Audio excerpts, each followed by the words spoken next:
Hello, hello. Happy good morning on a Friday in beautiful tropical Bali. I'm so excited to be here live on YouTube to run one of my monthly live workshops that I love running because it allows me to deep dive, which is I'm a deep dive kind of girl. And so when I've created, different videos and content for the month, I like to kind of go deeper into a subject that you guys are asking a lot about, and it gives me an opportunity to support you and lead you through some of the actionables and things that you can be considering when you are starting a business, when you're learning how to leave a corporate job, and most importantly, designing meaningful work that you want to do as a way to transform, to impact, and just to do more with the way that you're earning a living, if that's something that is important to you. So I'm Lydia Lee, of course. Hopefully, you do know who I am. And if you are joining me live today, do comment and let me know your name and where you're tuning in from today as well. So I like to know where in the parts of the world people are coming from. It's always sometimes three continents full of people join these lives, which is really lovely for me to see. Dr. K, you said great. Yeah, great to see you as well. Oh, there's some echo when I speak. Okay.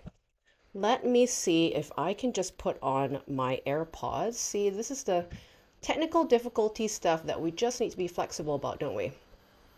All right, let me put on my AirPods and just see if that's going to tune out the noise a bit.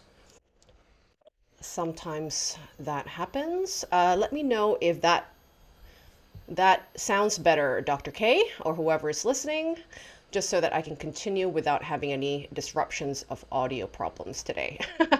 I am using a new software to go live, so sometimes there could be some learning curves that can happen. Yeah. Okay, I'm going to continue, and then if the echo has changed or it got worse, let me know in the comments so that I can be notified to try something new. Okay, we're going to troubleshoot on the fly as we go, and I'm always about imperfect action. Okay. So that we can keep moving on and not drown in too much perfectionism to get something done.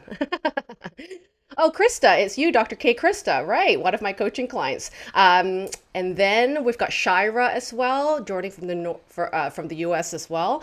Again, let me know if my audio sounds okay before I continue, so that I can make sure that you guys can hear me. Thank you very much, Shira. Okay, sounds good. All right, so this workshop is about the 3 top tips on creating visibility and promoting yourself as a new business owner.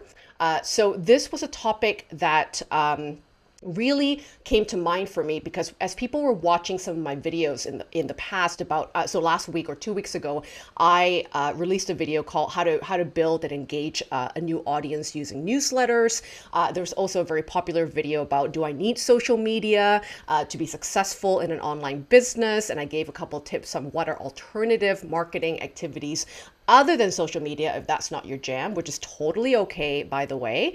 And it really gave me a lot of feedback. People were like, okay, we want to learn more about this. We want to learn more about self-promotion in a way that feels authentic, that feels human, that doesn't make me feel trapped in an algorithm that I can't control. Okay, so so thank you. Thank you for the people that gave me this idea for this workshop. And, this can be a supportive, I think a very supportive workshop for you to start really thinking about other ways to build your list, build your audience, build your brand that is going to be doable, and also again isn't going to be causing you to be victim to some social media algorithm that you can't control. Okay, so and by the way, these live monthly mini workshops and conversations around creating, starting, and growing a meaningful business is, my whole thing is about, we want to start a business that's designed from your genius zone, which is your strengths, your values, and your personality. So I'm going to be doing a lot of lives like this every single month, at least once a month, sometimes a little more, depending on the demand for certain topics. So if you want to be notified of the next live stream or any new videos that can come out in this channel, just go to screwthecubicle.com/newsletter, and you'll be able to really be part of my email list that actually is not just going to be spam. It's going to be weekly good insights. Krista and Shira, who's on the live stream, are on the list as well. And I do offer really good advice and case studies and a lot of behind the scenes of what I'm doing in my own business to help you, be able to thrive in yours as well. So I don't share those anywhere else but on my community email list. So not only will you get notified for the new live streams and videos, you'll also get sort of insider tips that I offer my community that belong there. Okay, so you can sign up there. The other way, of course, to do it is you can just simply subscribe to this YouTube channel. If you enjoy this workshop, if there's something that you want to keep learning from me, just hit the subscribe button and the notification bell button so that you'll be notified every week that I have a new video here. And of course, invite and share with a friend. If there's someone that you know that can benefit from today's topic or topics around launching meaningful businesses in a human way, definitely share it with them after you've finished this workshop as well. Okay, so why does marketing feel like a struggle for a lot of people, right? And if you're with me, on the live stream, let me know what feels hard, what feels difficult about marketing that isn't sitting right with you today. Now, I know that marketing can feel a bit daunting, for a lot of people, and not everybody loves the idea of self-promotion, and not everybody loves the idea of marketing and sales. And also depending on your personality type, I work with a lot of introverts, for example, that might be taking on strategies that aren't meant for their personality type. And that's why it feels hard to do those things as well. And that's why I'm a big believer in choosing the activities that sort of match the way that you would influence, that you would connect, that you would communicate and converse with others. Because if you stick to your natural state of communication, the way that you want to build relationships, that's truly what is going to make marketing feel easier for you, rather than taking on 100 different tactics and feeling overwhelmed and for it not to be a joyful and easeful activity for you to be doing, right? The other struggle is that when we think about online businesses and digital businesses in general, we sort of get a lot of advertisements around the digital marketing side of an online business, right? How to set up a website, how to set up Facebook ads, how to make sure people see a bunch of stuff on your Instagram channel, and it can feel like, oh my God, and all of a sudden I have to be a digital marketer just to be successful in my business. And I certainly felt that way as well. And I'm not a techie person, as you can see from all the tech woes that I had in the beginning of this stream sometimes. And if we depend a lot on things like algorithms, it really can feel like an uphill battle. And so if you kind of want more control over how you get the word out there, how you share your vision, with the world, I think a lot of what you're going to be learning today is going to feel a lot better in your heart and in your brain about what you can start doing. A lot of people are also doing a lot of marketing activities. They're posting a lot on Instagram. They're doing something of some kind on social media, and nothing's happening. Like there's crickets going on, and they might have really nice people liking their posts and doing sort of, engaging in some way on their social media, for example, but none of these people are actually converting into clients, right? And that's frustrating because I know you're spending a lot of time marketing yourself and you want good return on investment of your time and your energy, right? And getting clients is what's going to sustain your business, right? It's going to be what helps you to make money so that you can do more great work and impact more people. Hey, Justin from Australia, a little closer to me in Bali. It's always nice to meet people on this side of the world. And then lastly, another struggle is that there's a misconception, right? That social media is the only way to market yourself and that's the only way to get clients. And I think not everyone is designed to want to be on social media. And I'm on a couple social channels, but I wouldn't say it's the platform that I rely on the most to get traction, because social media can be such a fleeting activity. Like people kind of see your thing. They might not even have read your post and liked it. And you might have thought, they were engaging, but they're not. And because it's such a distracting platform, you've got, ads and lots of other things going on their walls, especially on Facebook, your message, and the power of your message may not be landing as clearly as well, right? And people can't really sort of really get who you are at times, right from the get-go. If they haven't seen you, they haven't heard your voice, they haven't been able to kind of understand why you do what you do and why it should matter to them, right? So, and social media doesn't have to be, by the way, part of your marketing repertoire if you don't want it to be. I have lots of clients that don't have a single social media channel and still make a great living with their business, but they just chose different types of promotional activities that are, again, more in alignment with their strengths and what they really, really want to do. Okay. So what should you be focusing on instead if it's not going to be the algorithms and it's not going to be hacking, the algorithms to try to get seen, right? And I sort of believe in a more sort of human approach to getting seen and also persuading people that you are the right person for them, right? One is that there's got to be a way that you're able to tell your story. Because people are attracted to story. People are, and that's what's the one thing that makes you very unique in the marketplace is that no one has the story that you have. No one has the experience that you have in the sense of how you've gotten there, and also your perspective, your point of view is also really important to stand out in the marketplace, especially if there's, other people that do what you do. Your story, the way that you see the world, your point of view about the work that you do and how you help people, what you believe is the better thing to do to help your audience, that needs to be broadcasted a lot more often, right? And if you're hiding behind like social media quotes or memes or whatever, those sort of nice to see social media stuff, but not actually very convincing about what you do, right? That storytelling bit of that background of the purpose behind your work, the process in your work, that really matters in helping people trust you, that they should be hiring you as well, okay? And then talking about sharing the process of your work, if you are a coach, you are a consultant, you are a designer, whatever you are in a service-based business, people want to know how you do things differently, how you can get them to the goal that they really want to have in the values that they care about, right? So for example, for me, there's a lot of people that want to launch a business, but my point of view around it is about aligning it with lifestyle choices that you want to make. So you're not just going to start any business. It's got to give you the life that you want to lead.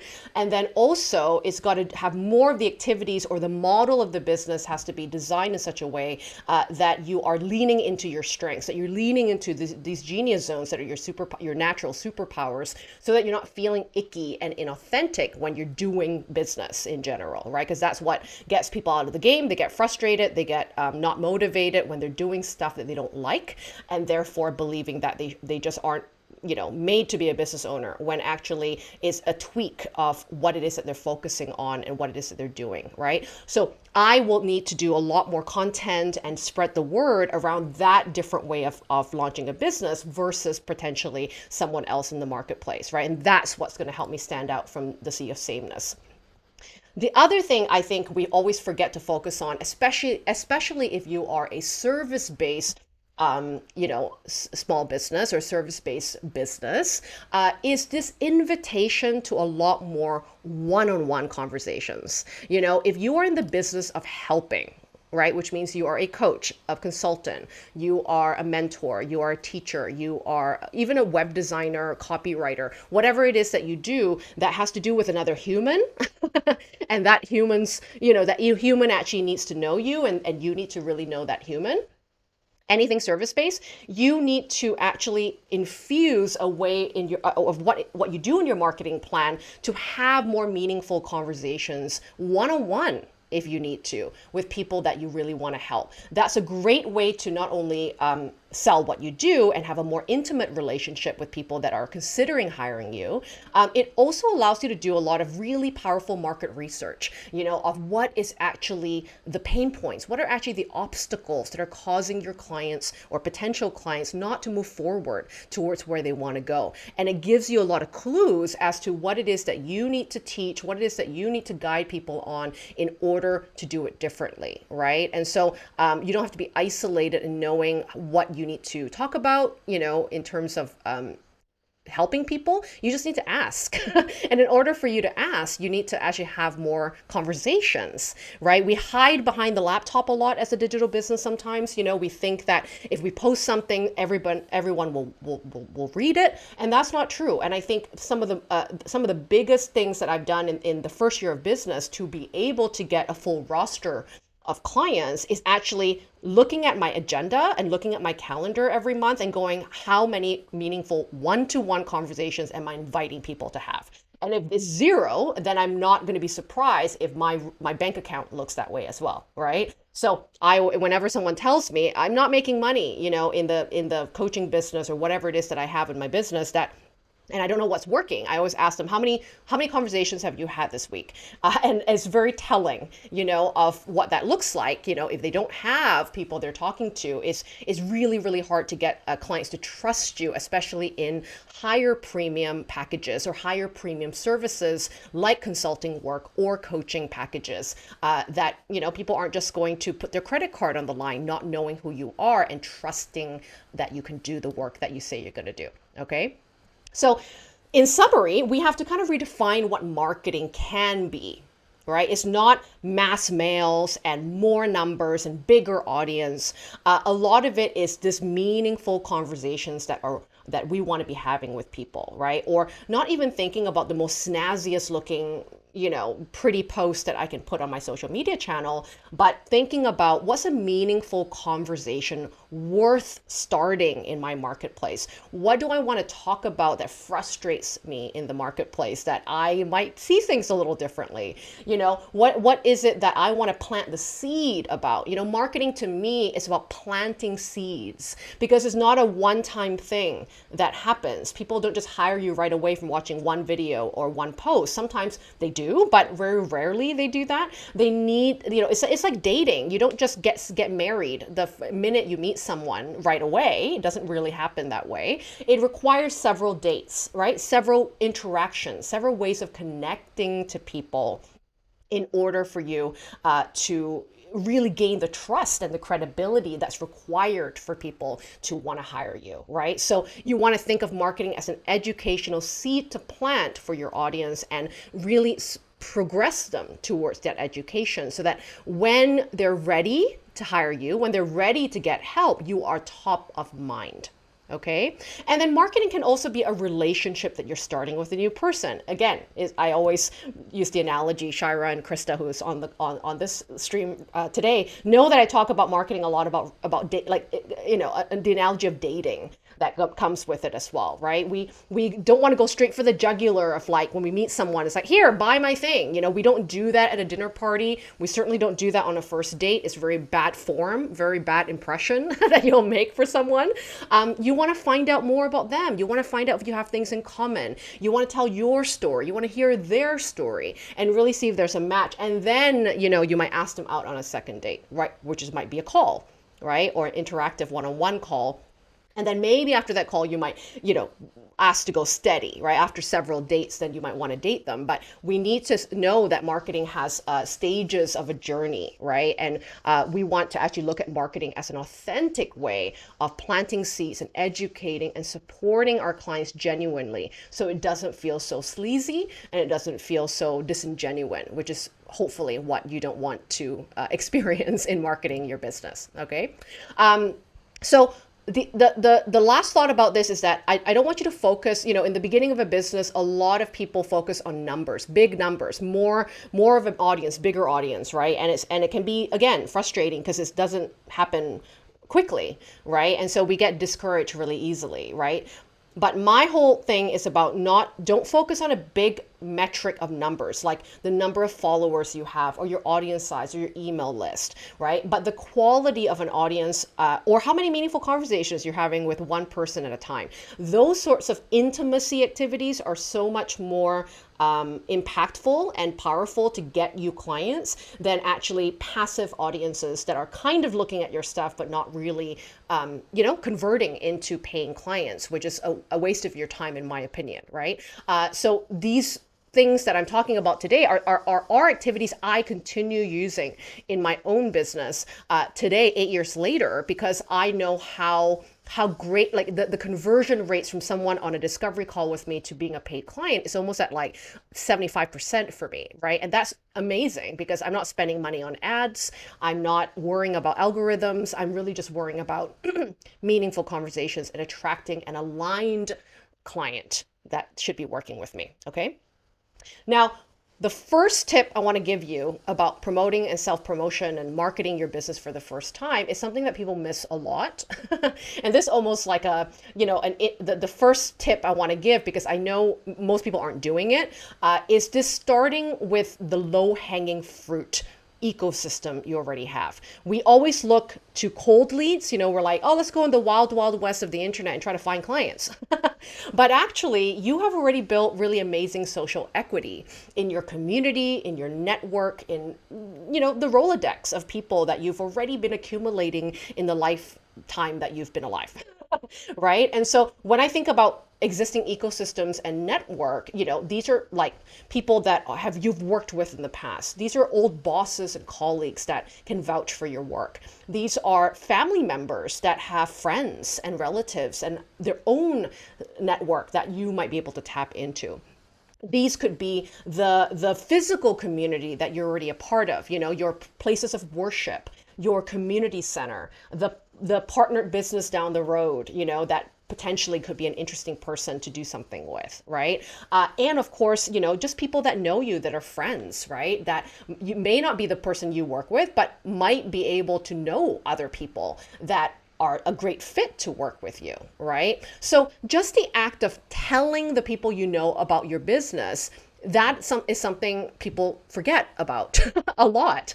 And they do tend to kind of, again, want to do marketing in a different way, but actually a lot of your first clients can really come from your inner circle, your low-hanging fruit ecosystem of a network. That certainly happened to me when I first started my coaching business, is that when I attended the meetups that I was a member of, when I presented at a women's entrepreneurship group that I was already a member of in my city in Vancouver, that was when my first clients came. And one of my first few clients were also an old colleague I worked with 5 years ago that started seeing my journey of leaving corporate, and she wanted to coach with me because she knew me, she knew we had a lot in common, and she knew that I got her. I got who she was because I knew her on a personal level, right? And so this was what started and kickstarted my coaching program and my coaching, offers. And that's from tapping into the wells you are already drinking from, right? Which is something, again, a lot of people forget. So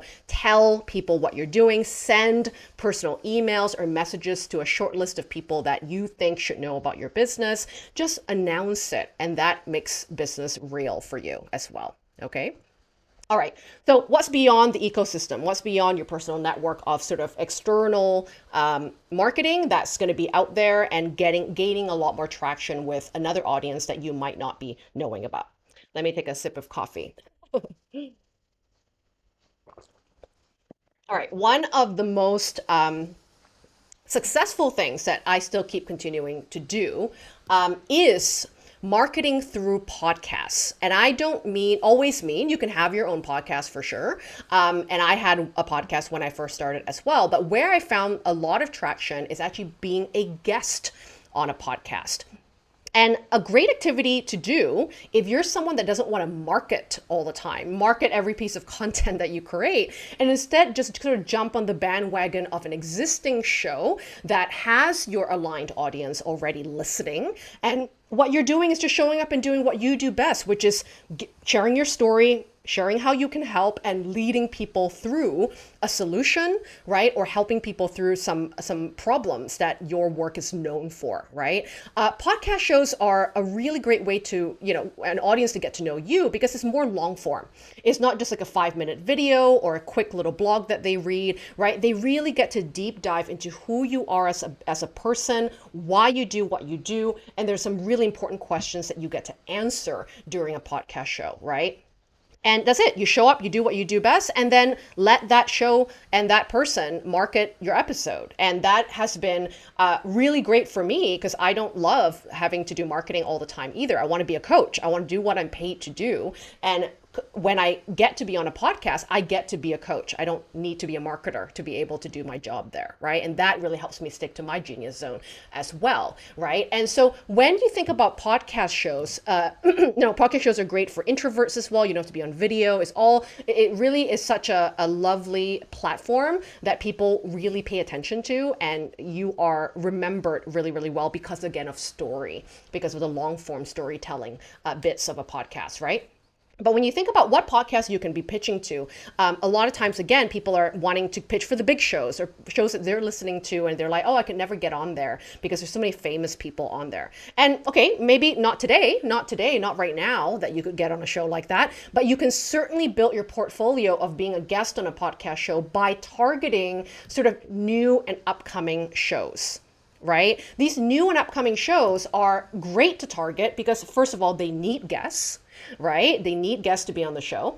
Secondly, they're really motivated to make the show a success. So they're going to market the episode. They're going to care about who they choose on the show and how they produce that show. And they're just going to pay more attention in marketing you as an expert on the show, right? And I really love that. I love collaborating with new up and coming podcast hosts because I know how much passion and motivation they have around making that show a success, right? And as a new business owner, and if you target up and coming shows instead of sort of famous shows right away, is that you have a better chance of getting in because, like I said, they need more guests, they need more content of good people contributing to that show. So where can you find up and coming podcast shows, right? One is you can look on iTunes or whatever podcast player that you're used to and look at the new and noteworthy section of a podcast. That's where there's, iTunes or whoever has recognized this podcast as someone that's like, oh, there's some good engagement here. It's not a huge amount of listeners just yet, but the engagement is high. So they're doing high quality episodes and shows, right? And they're, again, not so big to the point where they're super famous that they have a long list of people begging to be on their show, right? And again, pitching to a show like that is, I think, a really great strategy because you can contribute great information on the show and they're looking for guests, right? And so new and noteworthy sections of your iTunes or anything like that can really help you to see the shows that are up and coming. And of course, you can search by genre. So if you're in the self-help industry, you're in real estate, you're in psychology, whatever is the genre, you can also filter the new and noteworthy shows based on genre and topic. And that way you can pitch to the right shows that are, again, in alignment with the audience type that you're looking for. Another great tool that I've shared in the past on my YouTube channel is a tool that I use also called Poddit, Poddit. I really love this company. Brent is the owner of this company, and I love it because he really cares about making this platform successful for both a podcast host as well as a podcast guest.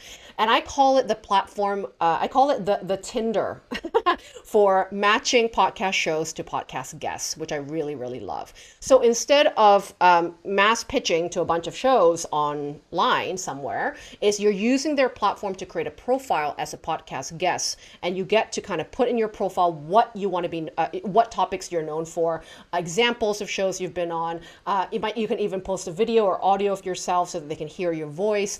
They know a lot more about your credentials and your experience, and you're able to message them and pitch to the shows that they're looking for guests. So they're actively, people that are on Poddit that are shows, they're actively looking for guests. So they're not going to be bothered by you actually pitching to them, which is great, right? And so what's also awesome is that with the podcast hosts of their profile, they're going to put down what they're looking for in a guest. What kind of guests are they looking for? What past episodes there are? What are the qualifications, the persona, the profile, the qualities of a guest that they're looking for, so that you can know if that's you, right? So you're pitching well.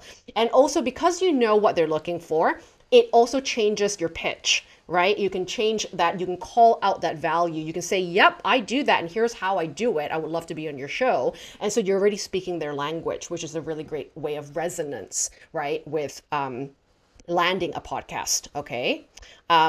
All right, I'm just checking the comments to see if you guys have any questions. Any questions about anything, by the way, put it in the comments and I'll answer it as I'm live, or I'll answer it also if you're here watching the replay later on by text in the comment. Okay. All right. So how do you prepare? What's an action to take right now for preparing for pitching to podcasts? Is start with brainstorming 3 to 5 topics that you want to be known for and find your angle. So if you are someone that is a real estate expert that's helping people invest in real estate, don't just say, okay, here's my topic and I can talk about real estate investment. Find your angle. What is it about your approach to real estate investment that's unique? What is it about your approach to property management or finding tenants or whatever it is that you do that is more holistic or more easeful or more uncomplicated for people that are about to be investing in real estate, right? Find your angle for each 3 to 5 topics that you want to be known for, so that you, when you do pitch, you can explain also why you might have a different point of view, why you might also have a really interesting insights to share that they might not be sharing a lot in their shows, right? And that's another tip as well. When you pitch to a podcast, is to look at past episodes. Don't just give them a templated response. Like some things could be templated by the intro and how you found them, and creating that relationship needs to be more personalized, okay, in like the first paragraph or something like that. But in order to know where you resonate, right, you want to be able to look at the shows, look at what they care about. What does that host talk about a lot? What do they care about and believe in terms of their values and philosophies, and where do you match in those philosophies? And so that's going to help them to choose you to be a guest a lot more often than not, right? Another good tip is look at existing episodes that they're doing and find a different point of view. Or you might talk about that topic differently, right? So you could even say, hey, I listened to this episode that you posted with blah, blah, blah, and I would love to contribute for the next chapter of this topic, or the expansion of this topic that I didn't see you record just yet. And maybe that could be something of interest to you. When you're able to pitch a topic show, when you're able to do the work of the host and just give them an awesome idea, that's also what's going to land you interviews. Okay, so start with the 3 to 5 topics and find your angle for each 3 to 5, and then do your research in the new and noteworthy area. Go on Podit and find shows and research the shows. You don't have to take very long to research each show, but you want to create a sense of resonance, and you want to have something in common, okay, common ground with the podcast host. All right. Second way that I have gained really successful traction in filling my roster with clients in my first year, and not, again, being a victim to the algorithm of social media, but is social media kind of related, is Facebook groups. Facebook groups still exist today. It definitely was sort of a new thing when I started 8 or 9 years ago. And it sort of is like a meetup. Right? So if you go to events or conferences or events in your city, right, or you attend a meetup, it's a virtual meetup. It's a community of people that are like-minded, share similar interests, and they're there to support each other. It's a little bit of a support group, and that's what Facebook groups can be like as well, right? And what's great about Facebook groups is, again, you are picking groups when you belong to a group or a community that represent your ideal clients, that represent the values that you care about in your business. There's more of a chance to potentially find ideal clients in those existing networks already, instead of having to start your own. You could start your own down the road, but go onto a group that exists. Now, the caveat is you want to be mindful of the guidelines and the rules of each group. Some groups will not allow promotion, for example. Some groups will allow promotions of your business at certain days of the week, right? So you want to make note of these rules and follow them and respect the host of that group, and be a helpful member. Don't just go there with an intention to get sales and to promote yourself, right? As I said, right? Promotion and sales can be an act of generosity, of planting a seed, of helping genuinely and supporting the people that need your help. And you're not going to go straight for the jugular. Again, you're not going to get people to marry you right on the first date. You want to ease yourself into having something in common, right? So when you go into a Facebook group that holds your ideal clients, a great way to promote yourself without promoting yourself per se is actually just to help genuinely. And so what I do is I go into the search bar in every Facebook group on the left-hand side, maybe it's the right-hand side these days. It's changed a bit from the design, right? There's a little magnifying glass, right, icon of search. Go to the search bar and type in a couple keywords that pertain to the problem that you help solve, right? Or whatever topic that you think that you can contribute to, so that you can look at previous posts. You don't have to scroll the wall endlessly, and you go straight to the posts and topics that people are already asking questions about, and then comment, give good help, give value, okay? And start helping more often in those groups so that people start to recognize you as a particular expert in a topic. And also, very likely, they might even DM you or private message you, right? In order to understand how they can work with you, perhaps. Or, I loved what you have to say and I want to learn more, right? A lot of my first clients for my coaching business 8 years ago came from Facebook groups because of my engagement in it, to be a good community member and helping genuinely. It might take a couple weeks to get started and, introduce yourself and get warmed up to the group, but people really appreciate genuine help. And if they really need help beyond just a quick answer, right, or a quick tip on a Facebook group, they're going to reach out. Or you can even ask, do you need more help in this problem? Let me know, because it's something that I do for clients and I'm happy to jump on a one-on-one discovery call with you, right? So you can definitely sort of ease that relationship from just planting a seed to let's have an intimate call so I can actually support you on a personal level, right? So pick the groups where your ideal customers hang out by looking again on the search bar of the top of your Facebook, right? And there might be certain keywords again that you might be looking for. And I like to kind of sometimes look for groups that are not exactly the most obvious choice for me, right? So for example, my groups could be entrepreneurship, right? Or small business.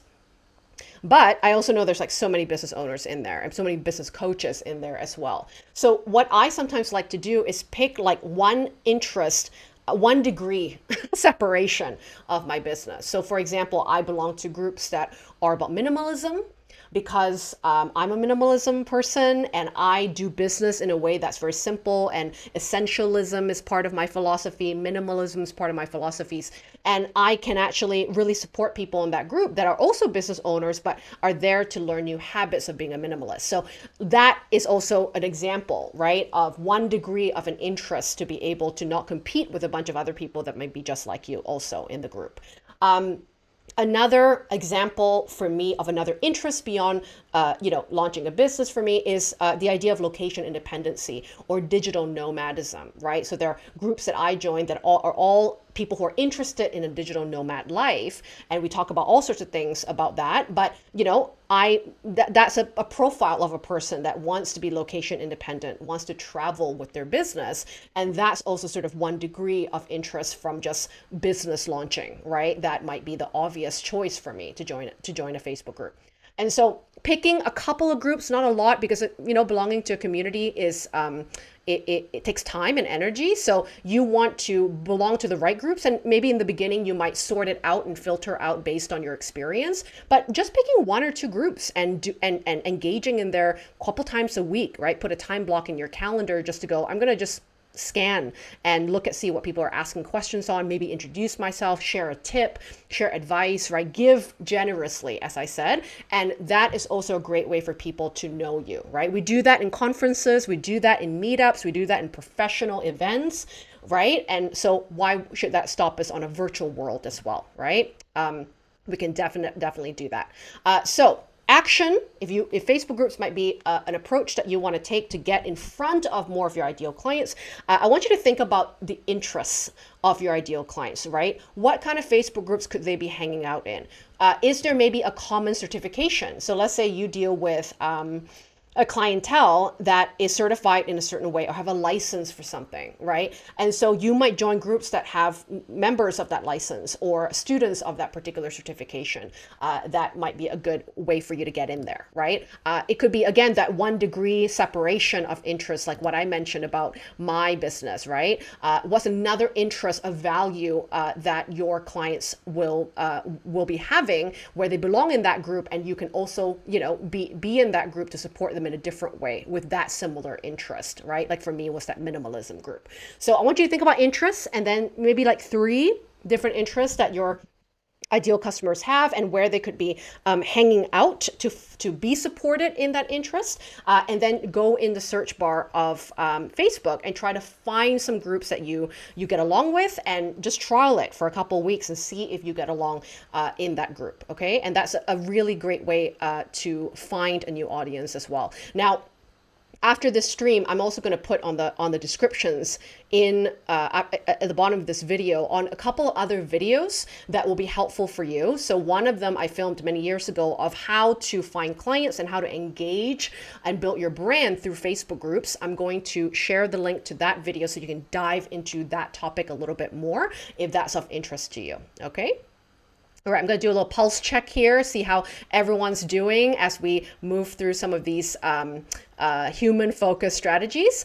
Let me know in the comments, as any of these have been resonating with you. What are you excited to try? And maybe what you've tried already that maybe you want to start tweaking a little bit, or maybe a different approach in how you market in that particular strategy. Let me know in the comments. Okay, the final third thing that I have really been successful in getting an audience, and continue actually to use this strategy 8 years down the road, is YouTube, or this video platform you're watching me in. In case you don't know, you've landed on YouTube. YouTube was one of my inaugural places that I created content and tips for when I think it was my first 1.5 years of business. Okay. And what has been great about YouTube that's a little bit different from other social channels, which I wasn't always a fan of, is that YouTube is more like a search engine. It's less about, people posting what they ate for lunch and, rants and all sorts of things that can happen on a wall. YouTube is a place that people come to find how to do something. They're motivated to learn a tool. They're motivated to learn steps of how to accomplish a goal. They're learning a topic, right? So it's an educational platform. Of course, you can watch cat memes and things like that here, but but a lot of people use it for educational videos, right? And so because it's a place that I can store my content, a place that I can actually, not only people find it once when I publish it, they find my videos years and years down the road. So like I have videos that I've created, 6 years ago that I didn't even think was that good because I wasn't very professional on camera just yet. But I spoke about my story. I said something that was really near and dear to my heart. And that still has lots of views every month. And I still get clients coming from my YouTube because of the fact they got to watch me, see me on camera, hear my voice, see my face, see that I'm a real human. And that trust building factor is so much more powerful when people can see and hear you, okay? And they do contact me from YouTube. People do go off YouTube and go, I love the 5th video I watched from you, and now I'm ready to inquire about how we can work together, right? So it's not just one video. People, when they subscribe to a YouTube channel, they're watching several things that, at some point when the timing is right for them, when they're ready to, or the right content piece hits the mark for them, they're like, all right, I'm ready to get started. And you are top of mind. And you're also been consistent in offering that, the content and insights and advice often, right? And, when you do an Instagram post, for example, like it's only your audience that usually sees it. And also if it's at the bottom of your feed or your wall, no one sees it again. It's over after a week, right? Maybe less. But on YouTube, if you take the time to give people good content, to share what you know, share what you want to teach others, and do it generously and genuinely, people will find these content pieces for years and years to come. So it really helps to give brand awareness to your business. It helps to position you as someone who is helpful and knows your stuff. And it, again, like I said, helps to build that trust and credibility faster than just a short little post or a couple things that might see here and there. All right. So using it as a search engine, you also want to start planning what you might want to publish on YouTube, right? And this is a whole, YouTube can be a whole workshop in itself, but I want to give you a couple tips of how to look at YouTube when you first get started as a way, especially if you don't have a blog just yet, or you just want something that's already pre-existing to do the work for you, right? YouTube's a great place to start for having a branded channel without having a website up and, things like that. So I certainly really love it. So when you think of YouTube, you want to think of it as you are starting a TV network. So let's say you're HBO, okay? And then you know how when you go on YouTube, there are different playlists. So if you look at my YouTube channel, you'll see that there's a number of playlists there that are pertaining to the core topics I'm known for. Okay. And so you can look at playlists as shows, right? HBO has different shows like Games of Thrones. I don't even know if Games of Thrones is on HBO, but it's a show. Okay. It's a show that's underneath a network, right? You've got, you got Games of Thrones, you might have Suits, you might have The Handmaid's Tale, right? They're all sort of different shows that have different topics and different intentions for each show. So I always recommend for new clients that are starting YouTube channels is to think of 3 playlists, 3 shows underneath your network of your business, all right, HBO. And so you again want to choose 3 core pillars, core themes, or core topics of a show that you can create different episodes for each playlist, right? And those 3 topics should be very, very much the thing that you want to be known for. And it's also the thing that is, the biggest obstacles and the problems that your clients have, so that if they're looking and Googling or searching on YouTube for that topic, they can find it really, really well, right?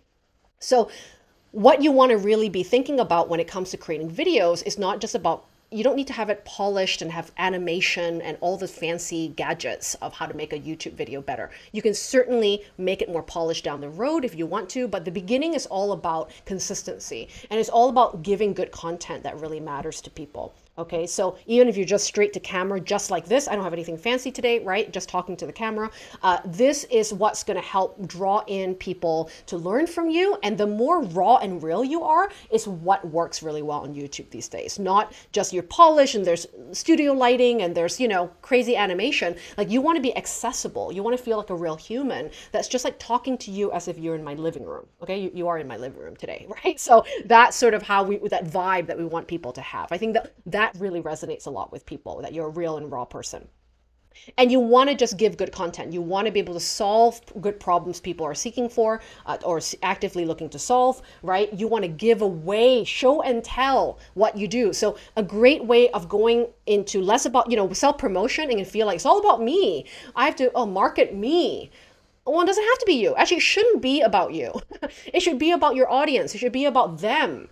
And so the way that you're going to, show up on video and teach is really going to be not just about what you did or, what's awesome that you've accomplished, but breaking down your experience and teaching people how they can be armed with the tools and knowledge to do it on their own.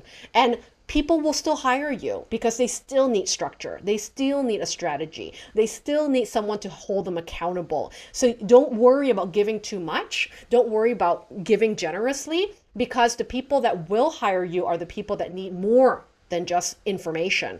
They need a process. They need structure. They need a framework. They need strategy. They need accountability that's going to help them to get to that goal. If people will only move from content, everyone would be successful. People would read all the books and it'll just happen. But that's not how it works.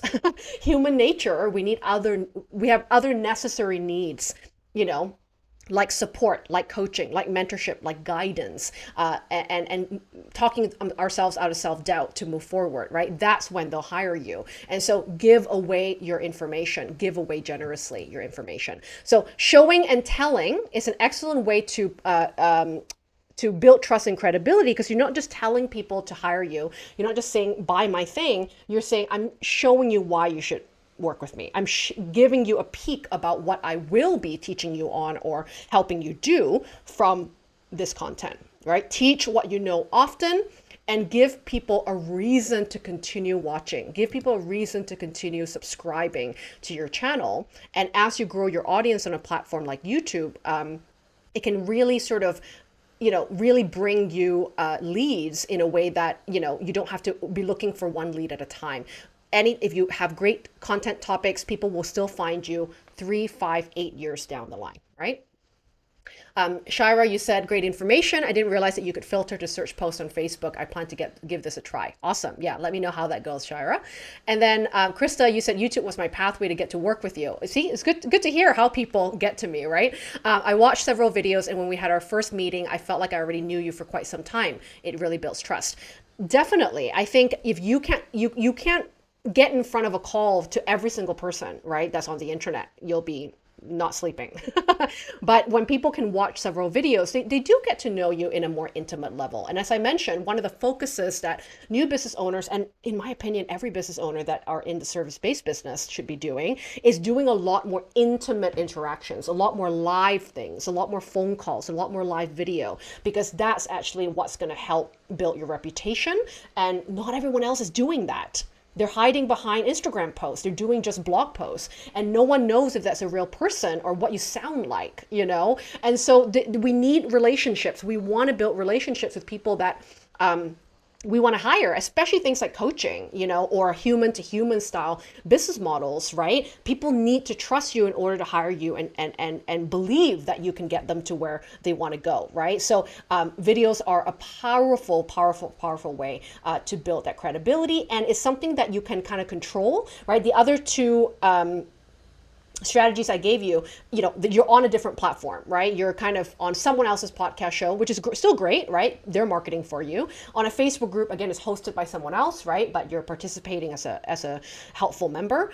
With your YouTube channel, you kind of, in a way, own that process, right? You get to decide what it is that you want to teach. You get to decide how you want to interact and engage. And I really feel that people really tend to come to my brand, sign up for things, and really be part of my community long term when they found me on YouTube. And I find that people on YouTube are also more motivated because they're here to find out how to do something rather than scroll passively on a wall. So the motivation level of someone being ready to work with you or ready to get help is also quite high, which is really good psychologically for an ideal client. Okay. So, action for starting a YouTube channel and thinking about this and considering this as part of one of your marketing strategies to promote yourself is think of, again, like I said, your YouTube channel as a network. HBO is who you are, right? And I want you to think of 3 playlists, 3 shows that you want to create, 3 topics of shows, right? That you want to create episodes around. And what are, again, those 3 things that you want to be known for? Right? What are your audience pressing problems? What are the things that you will get commonly asked all the time? What are the stages of problems your audience might be having? And how could you create a show that's dedicated to that particular problem as much as possible? And 3 can be where you can start. You can definitely have more playlists or what I call your shows, right? But start with 3, and I think that's a great way just to get going. What I did to start my YouTube channel is have 3 playlists and 3 episodes for each playlist to get started. So there's 9 episodes altogether when I first launched my channel. And that was really good. I did a lot of market research. I talked to my clients beforehand. What do they want to learn? I didn't guesstimate. I just went straight to the horse's mouth. Speaking to people is a great way to get content ideas, right? So talk to your clients, find out what's causing them pain and causing them to stay up at night, and speak truly to them. Create content for one person. Create content for one question for this one profile of a person you actually know, instead of thinking I have to solve all the problems in the world. Okay, and that's what's going to make your channel really, really efficient and effective. All right. The final thought I want you to walk away with today is I don't want you to get discouraged by a small audience. Okay, so when you're beginning a business for the first time, the first 2 years, is that energy that you're going to take to build your brand, to build your community, to build your audience. And having a small audience isn't a bad thing. I know that's not what they say in the digital marketing world, that you need to build it to lots and lots of people. You have to big email list. You have to have lots of followers. But to me, if all these followers are just passively engaging with you, it's not worth them to be part of your list. You're paying a spot every time someone subscribes to your email list. You're paying a spot for them to be there. And you don't want just to have anyone to be there. You want people that care about your work, that are invested in your work, and are good lifelong fans of your work. So having a qualified amount of an audience, even if it's small, especially as a service-based business, you don't need that many clients. You need good clients that can repeat working with you, that can refer you, that actually, are invested as being a lifelong fan of your brand. And so instead of focusing on the numbers, as I said, focus on the quality of the audience, and know that even small numbers mean good things if you have a qualified audience, right? So if you think about it, if you did a video on YouTube, right? You have 20 people watching this video. It doesn't seem like a lot, but that's a living room size of potential clients. There's 20 people in your house right now inquiring about your services. That's not a bad number, right? If you have 50 people listening to a podcast show you're on, or 50 people watching a video you just created, you've got a classroom size of potential clients. That's a lot of people that could be hiring you for work, right? If you've got 100 or more people, as you grow your channel, grow your influence on a particular platform, 100 people is like a mini concert size of a room of an audience. That is good. There's nothing wrong with small numbers. It's about the quality of the numbers and how often you're engaging those small numbers to do the next thing with you, which is, again, get on a call, ask more about your services. You can present more when you take them off these marketing platforms into a real conversation, which I can't stress enough is one of the biggest ways to get clients. Okay, it's not sexy, it's not trendy, but it works. People want to talk to real people. We just forget the art of relationships, I think, sometimes when we're in the digital world. Okay. Okay, well, I hope that this was insightful for you, that this opened your eyes a bit of alternative ways to market and promote your business and how to approach each strategy, and that these 3 strategies that I used to grow my business successfully in the first year of business has resonated with you as well. Let me know if you have any questions, any comments, something that you are excited to try after you end this video. Share it with me in the comments. I would love to support you on what the next steps can be for you, and see your journey as you start to promote your work, share your vision so that you can help more people with the awesome work that you're creating. And if you haven't had a chance to watch my a free training that I created for people that are going from idea to launch in their business, you should also check out a deeper dive workshop called How to Launch a Business You Love, that's the URL for it, screwthecubicle.com/launch-business.